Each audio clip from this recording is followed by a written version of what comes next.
많이 기다렸지 I'm so sorry 나 이제 결심했지 Are you ready 꽤나 길었지 나의 방황이 이제 걱정하지 마 다신 가지 않을 테니 부를 때마다 난 없었지 silence 걱정 마도 착했으니 shall we dance 주변에 들자 이제 내 손 잡아 오늘부터 내가 너 절대로 놓지 않아 시작됐어 둘만의 romance 넌 준비됐어 난 준비됐어 두려움은 없어 모서리 필요 없어 Let's go up up 우리 둘만의 love 시작됐어 둘만의 romance 넌 준비됐어 난 준비됐어 두려움은 없어 모서리 필요 없어 Let's go up up 우리 둘만의 love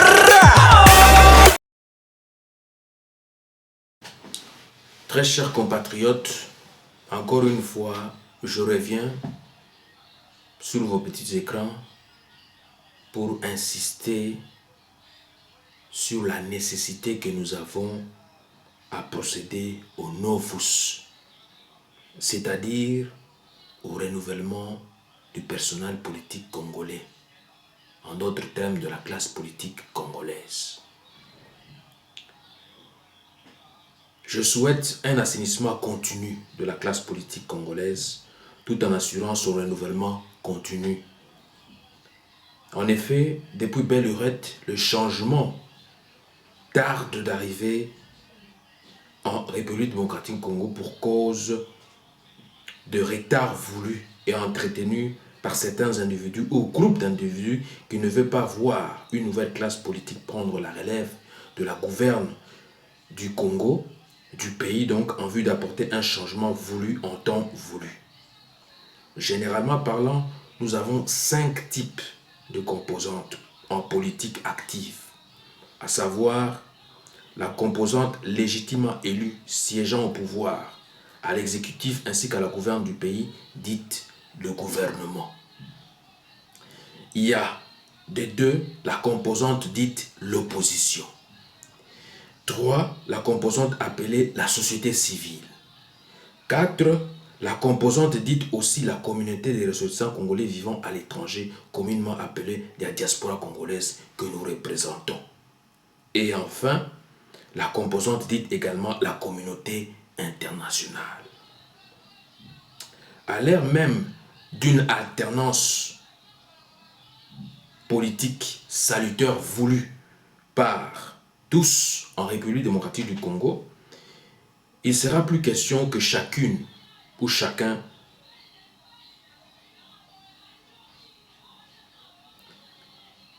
des candidats à la présidentielle du pays batte campagne tout d'abord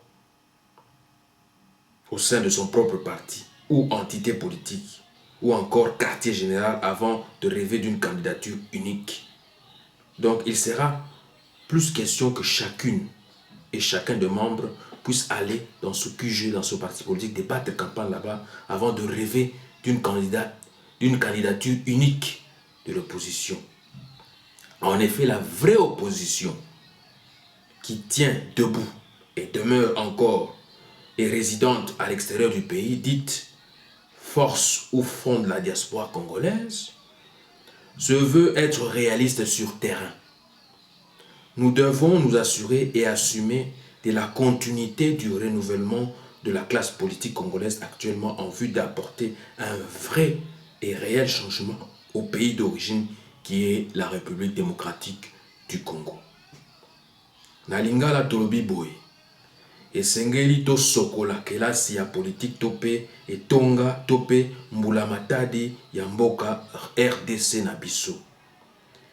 Likanisi oyo elingai na tango na mona kaba mama ya bilanga esika bakendeki kosokola bilamba na ba rivière na tango bakendeki kotoka ba mai pona koya na mona bandaku pona komela na kosokola na kosala misala ebele na ndako. Donc esengeli na biso to sokola kelasi politique tope bakambi ya mbula matadi soki tolingi lobi kuna tozala na mikakatano lisusu ya ndenge na ndenge te. Talatina ya likanisi yena mbongwana ya kelasi ya politique ya bana ya Congo RDC. Donc assurer et assumer le renouvellement de la classe politique congolaise équivaut à dire que toute Congolaise, tout Congolais a droit à ceux qui dirigent aujourd'hui ou demain le pays ou la nation congolaise, lui lègue un futur radieux, fructueux pour les générations futures, qui doit être compris ici comme un principe humanitaire ainsi qu'élémentaire, parce que l'aspect ou l'enjeu, c'est quoi? Ce que règne sur le plan social et sur le plan sécuritaire ainsi qu'international, un ordre tel que les droits et libertés fondamentaux soient respectés, car reprendre son destiné et son autonomie en main propre requiert ou rêver le début de la souveraineté humaine en toute indépendance. Comprenez ici, en référence à la Bible dans Romains 12, 2, ne vous conformez pas au siècle présent, mais soyez transformés par le renouvellement de l'intelligence, afin que vous discerniez quelle est la volonté de Dieu, ce qui est bon, agréable et parfait. Et par là, nous pouvons interpréter cela comme étant une interpellation à tous et de transcrire ce passage comme suit. Nous, en tant que leaders, patriotes, compatriotes, citoyens congolais de tous bords, de ne pas nous conformer au siècle présent, mais que nous soyons transformés par le renouvellement de la classe politique congolaise, afin que nous puissions discerner quelle est la volonté du peuple congolais, souverain primaire, de qui émane tout pouvoir, tout impérium, dit aussi peuple Mokonzi. C'est qu'il puisse jouir d'un niveau de vie sociale décent et acceptable, d'un système sanitaire décent, d'un système judiciaire compétent, des emplois stables avec des salaires décents en vue de pallier au chômage populaire grandissant, de jouir aussi également des habitations décentes à des prix abordables et même à crédit. C'est ce qui est le plus important. Le plus important n'est pas seulement d'avoir des hommes forts. Le plus important, c'est que nous puissions avoir des institutions fortes et que ces institutions-là puissent fonctionner de manière indépendante. Que ces institutions ne puissent pas faire l'affaire d'une personne ou d'un individu ou d'un groupe d'individus. Non. Les institutions qui sont là, la justice. Tout cela doit servir au peuple. Cela ne doit pas être pris en otage par un individu ou groupe d'individus pour torpiller la population ou le peuple. Mais non, c'est ce que le peuple congolais veut. Voilà pourquoi tous ceux qui sont là, tous ceux qui ont travaillé depuis belle lurette pendant 32 ans avec l'ancien chef d'État Mobutu, ils veulent encore revenir encore une fois au pouvoir. Mais non. Et les jeunes qui sont là, quand est-ce qu'ils auront l'opportunité aussi d'avoir l'expérience, de pouvoir apporter aussi leur expertise au pays? Voilà pourquoi moi je plaide pour le renouvellement de la classe politique congolaise.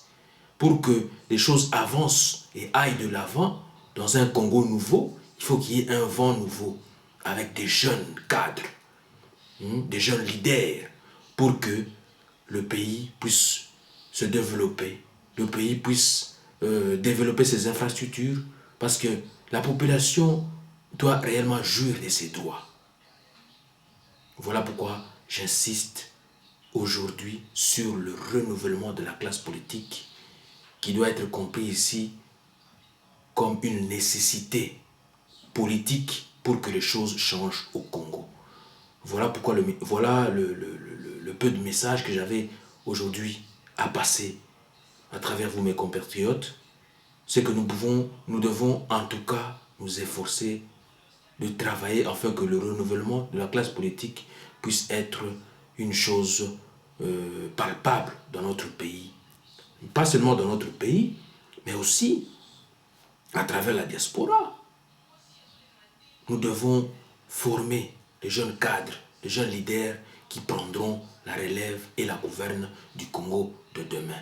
Moi, j'ai m'y attelle déjà, je suis en train de travailler, je suis en train de former des jeunes cadres de demain, des jeunes leaders de demain, même si je n'ai pas encore eu l'opportunité ni briguer n'importe quel mandat, que ce soit dans le gouvernorat, que ce soit au travers des ministères ou quoi, mais je sais que le moment opportun viendra pour que je puisse donner ma position concernant l'alternance politique en République démocratique du Congo. Je vous remercie beaucoup.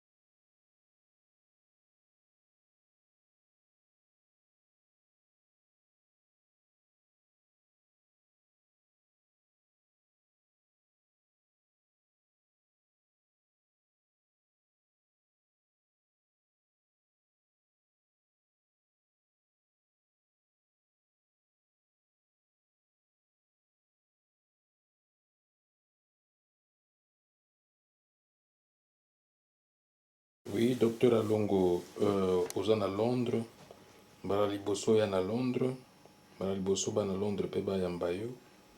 Message nini oza nango ya kopesa bango na ngonga oyo, obamoni yo mbala yambo. Merci mingi, Mopanzi Sango, to journaliste. Liboso na banda koyanola na motuna mwayo. Na kozongisa liboso matondo mingi epai ya nkolo nzambe oyo abongisi ete nakoka kokoma awa boye na mboka Angleterre.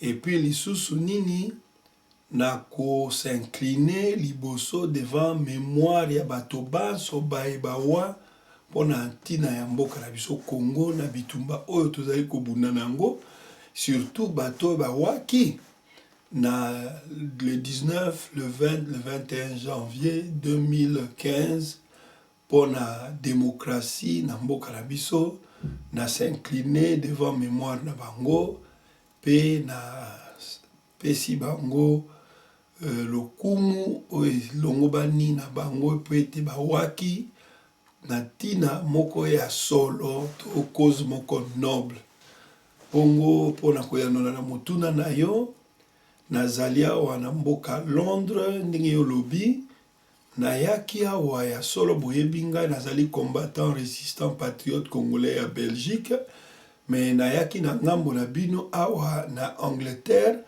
po ete nakoka bongo kokutana na bato ya association na biso na kombo ya MIRGEC, Mouvement indépendant pour la reconnaissance du génocide congolais. Oyo ezali bongo ekelamaki bongo na Belgique, kasi tozali na représentant na ye awa, bienvenue Massamba, ye moto aza ko représenter MIRGEC awa ba membre misu pe bazali na otanga ba kombo te. Bongo tina mosusu ezali ete nayaki awa pona kokutana bandeko basusu oyo bazali pe ba membre ya association mosusu. Yo moko yebinga naza na ba association ebele na participa na ba création ya ba association ebele na Belgique, CPCR, Peuple Mokonzi, MIRGEC, APDH. Bongo nazali ko nayaki awa pona kokutana pe na bandeko ya APDH. APDH tosalaki yango ngai ndeko Christian Bola na ndeko Pichu Shomongo. Bongo tozwaki ba représentant na biso biso bazali awa ba biso bazali pe na Suisse. Et puis na cadre wana nayaki kokutana na bandeko ya awa poto bongisa plainte contre général rwandais oyo babengi na kombo ya KKK awa na Angleterre, Karenzi oyo azalaki bongo kati ya bakomanda oyo bazalaka na bitumbo esalamaki na Kisangani na mai na juin oyo 2000 epai kani bato ebele bawaki bato mosusu balobaka kama na tuku mitano bamisu kama mibale e na bato bakufaka pe bato bazokaka ebele yango wana nayaki awa mpo lokola Espagne a lancé un mandat d'arrêt international contre 40 personnalités à Rwanda esangaki ke lokola Angleterre ekangaki ye yango sikoyo biso toyaki koprofite na occasion mpo biso mpe tokotisa plainte lokola apareko mpe akotisaki plainte yango biso mpe toprofite na situation oyo mpo tobakisa baplainte na biso contre général wana oyo azali criminel abomi bato basali génocide crime contre l'humanité bongo likambo ya ndenge wana ekoki kotikala boye te esengaki malamu ete tokoka bongo kokotisa plainte na cadre ya APDH plainte esi ekoti bon na cadre ya Mirjek mpo bino boyebi Mirjek ebundaka mpona génocide mais général Karenzi wana abomi mpe bato ezali génocide na crime contre l'humanité na crime de guerre basalaki na banzi mino mobota na kati ya buku ya mibeko ya cour pénale internationale to statut à Rome il y a le 17 juillet 1998 article 5 to article ya mitano eza kotanga ba crime nyonso ya cour pénale internationale toza bon na génocide toza na crime contre l'humanité tozali na crime de guerre na crime d'agression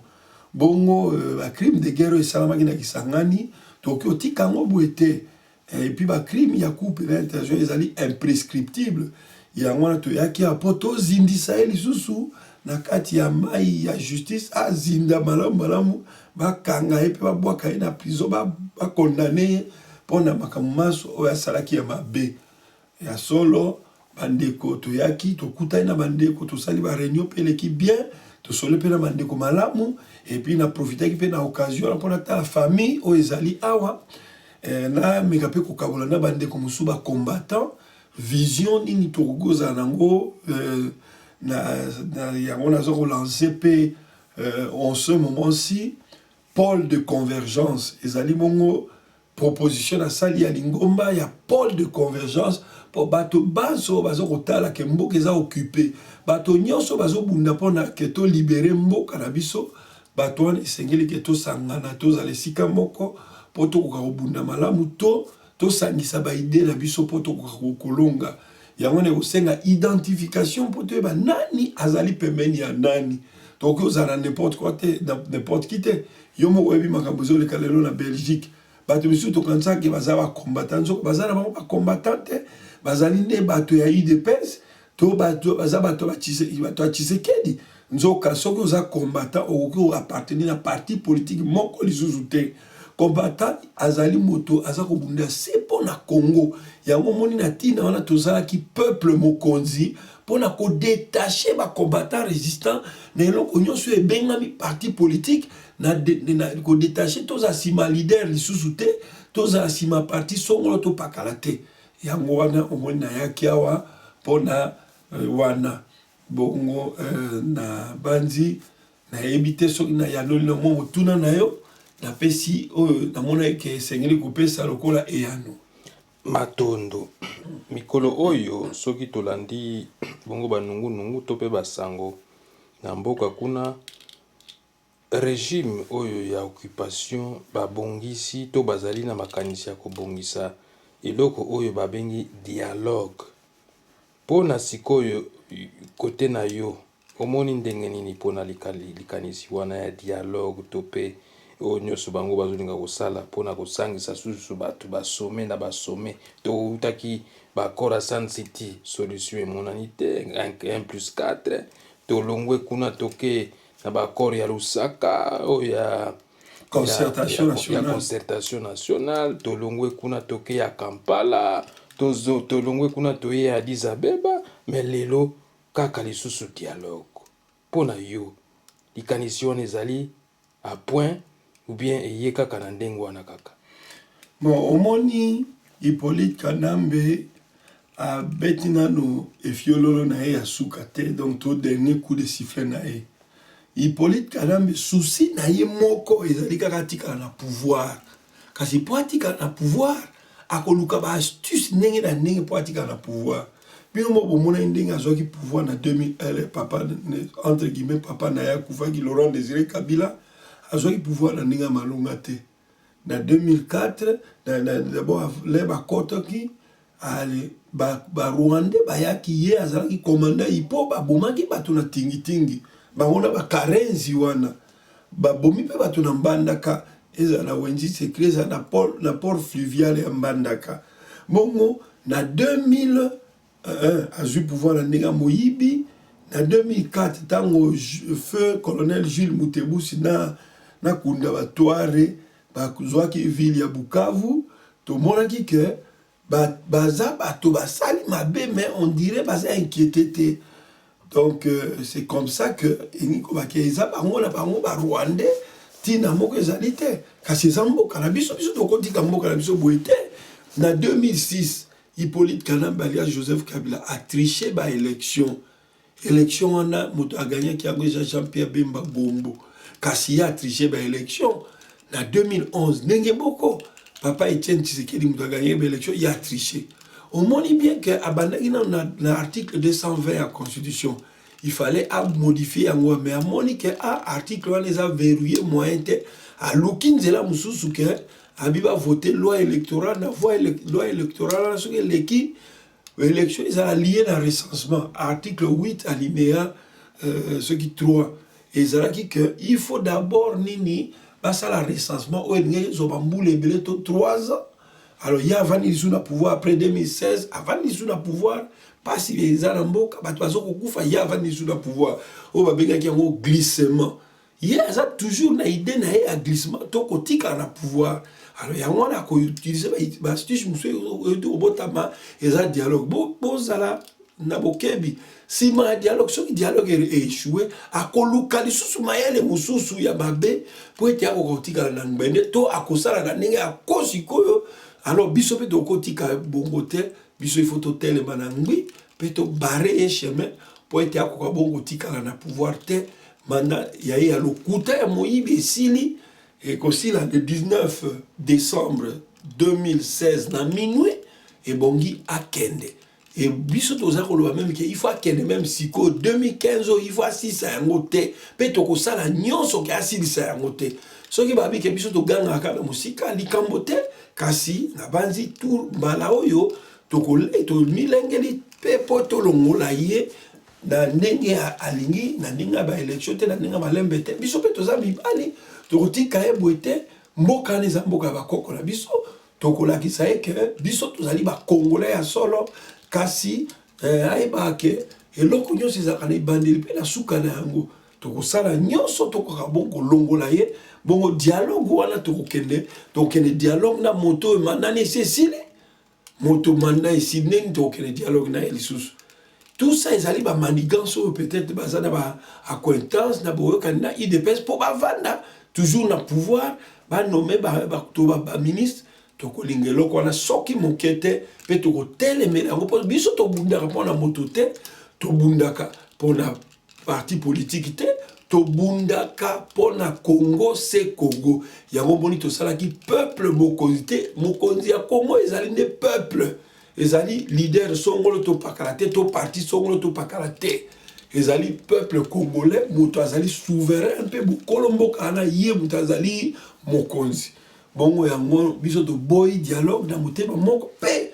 na koyebisa bino ete na mokolo ya tuku mibale na mwambi na sanzo tozala na sanza ya mwambi août tozali na manifestation monene na Bruxelles eko bana bongo na ngoga liboso sima nzanga to 13h eko kende bongo a partir à porte de Namur na matonge ti tokoleka tosala stop na ONU to kende na parlement européen kuna epaikani tokopanzana bongo tosengi bandeko baya ebele bandeko ya Allemagne bandeko ya Angleterre esika nazali awa bandeko ya Suisse, bandeko ya Danemark, bandeko ya Hollande, France, partout, Afrique du Sud, Zimbabwe, bandeko Espagne, Portugal, Grèce, tout bazali na possibilité koya boya ebele poto bongo tambola pona koloba non na dialogue intercongolais, dialogue wana eza lukuta et que dialogue wana ezo tirer source na mona ba accord à Addis Abeba.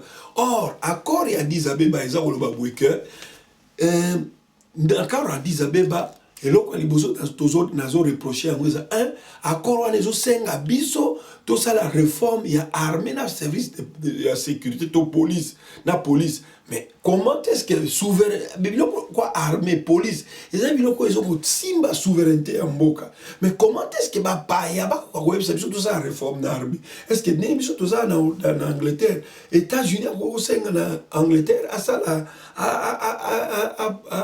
asala réforme na armée na service? Mais non, biloko wana eza biloko ezotenir souveraineté ya mboka akosenga bino te.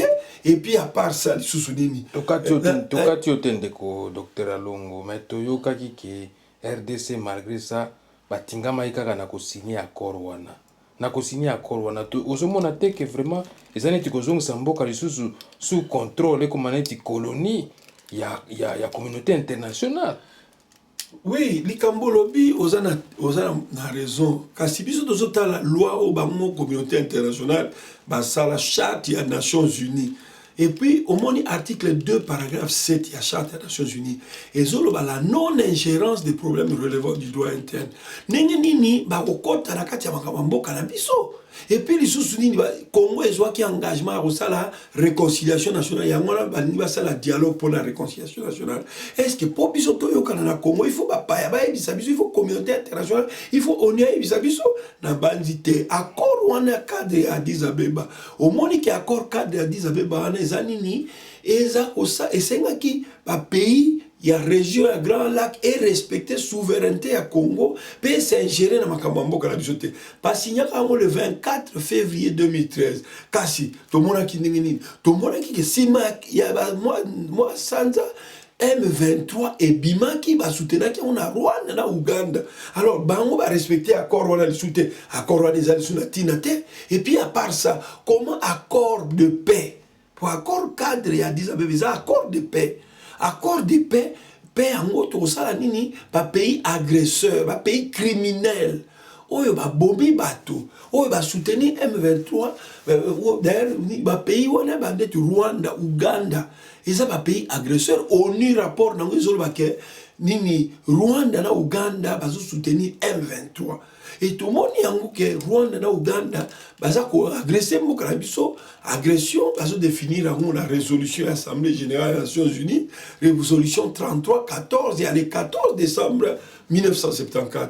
Résolution des Olbanini, agression, c'est-à-dire violation, il y a intégrité territoriale en Mboka, violation de la souveraineté en Mboka, violation de l'indépendance politique en Mboka. Et ça, au Rwanda, na Uganda, parce que ça, la tango nyonso, tilelo, batieli biso Rwandais, na moto ya Mboka, Hippolyte Kanambe, alias Joseph Kabila, Bisengimana na police, Rugwiza na douane, Kijeke Malik, ainsi de suite, baza ebele ba Rwanda ba koti na Mboka na biso. Bongo biso total ka bango ka ningona. Et même alors accord cadre, ce qu'ils allaient traité international. Mais tu es comme on a que article 103, il y a charte des Nations Unies, ils ont dit que ba texte nyonso ba zuyango o ezali inférieur na charte des Nations Unies, ce qui ezali ko kene na conflit na charte des Nations Unies, il faut éthique ba appliquer charte des Nations Unies. Diamant to appliquer charte des Nations Unies article 2 paragraphe 7 où ils ont que la non-ingérence des problèmes relevant du droit interne. Donc article 103 est clair. Donc accord cadre des anatinate par rapport à la charte des Nations Unies. Donc tokoki ko violer charte des Nations Unies pour ko privilégier ba accord cadre wana ya Addis Abeba. Oyo ezwambaka bongo le 24 février 2013. Et yango wana communauté internationale bakoki ko violer bango mo ba charte des Nations Unies et oyo ONU esalamaki ekoki te ba puissance wana ba ke de violer lisusu ba accord ba violer lisusu ya charte na bango moko. Je pense que non, et la communauté internationale, biso to ko bunda pona mboka na biso, pona souveraineté mboka na biso, pona ko benga na ba onyoso, ba si bon ko nyoko la ba ndeko la biso pe ba bomi ba ndeko la biso, to kotika ba ngoboité.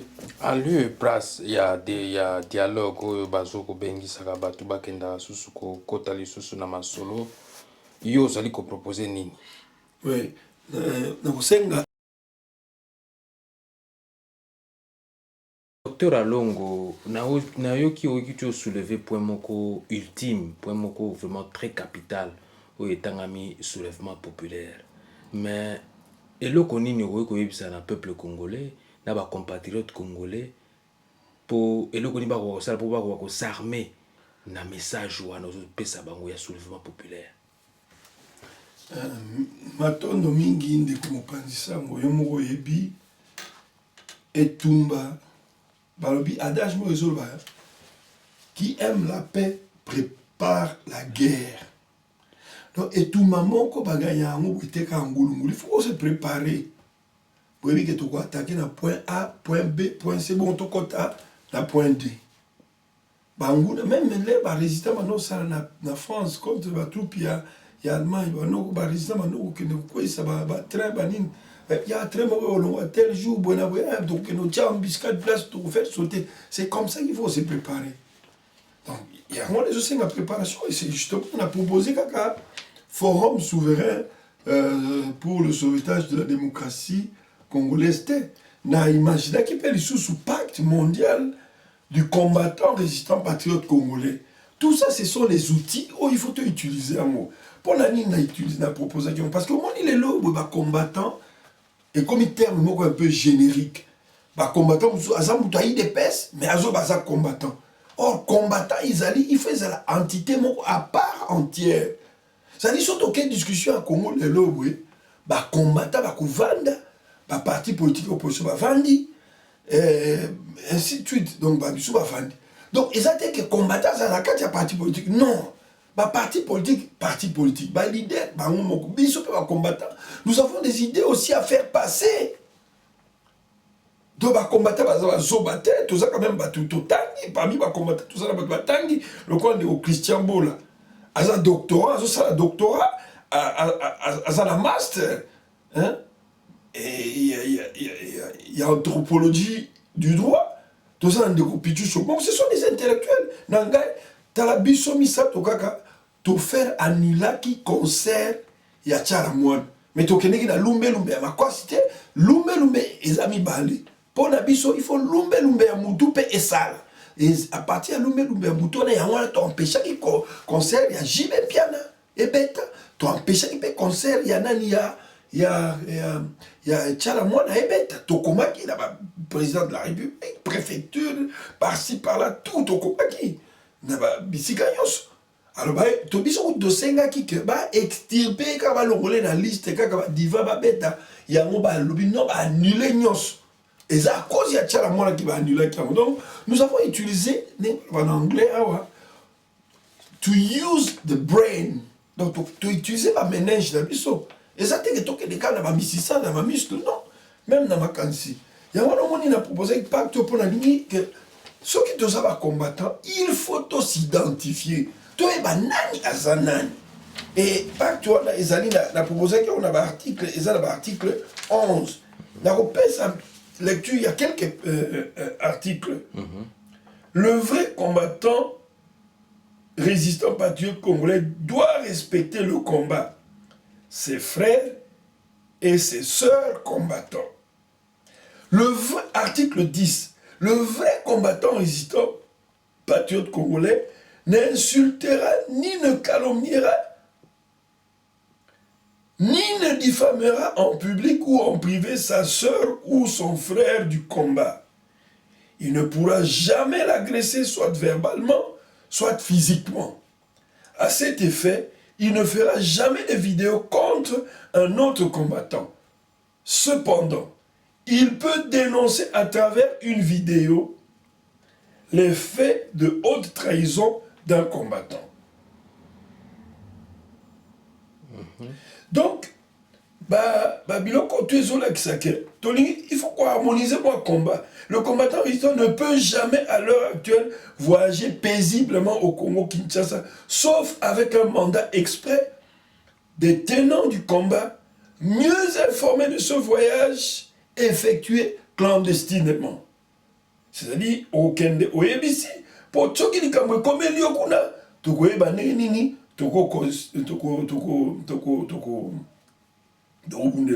le vrai combattant résistant patriote congolais considère jusqu'à ce jour que le pays est sous occupation étrangère. Ce qui ont les lobes, on considère le pays sous occupation étrangère. Donc, on a un faux combattant. Et puis, un petit exemple, il y a l'article 1. Article 1, l'objectif primordial du combat demeure la libération effective du Congo-Kinshasa des mains des imposteurs et des étrangers, puis de l'humiliante occupation rwando-ougandaise. Il se résume par le slogan « Kabila dégage ». Kabila dégage ne doit pas s'entendre comme un simple départ du seul Hippolyte Kanambe alias Joseph Kabila, mais aussi et surtout par le départ de tout son système, c'est-à-dire les Mende, les Bizimakara, les Bisengimana, les Rigwiza, les Bochab, les Kanyama, les Ruberwa, Rugwiza, Ngoïmoul, ainsi de suite, ainsi de suite. Voilà un peu l'aperçu exemple. Alors, ici, quand je suis venu en Angleterre, j'ai quand même pu échanger avec des frères, avec des amis, des membres du MIRJEC, de la PDH et d'autres combattants aussi. Mais qu'est-ce qui s'est passé?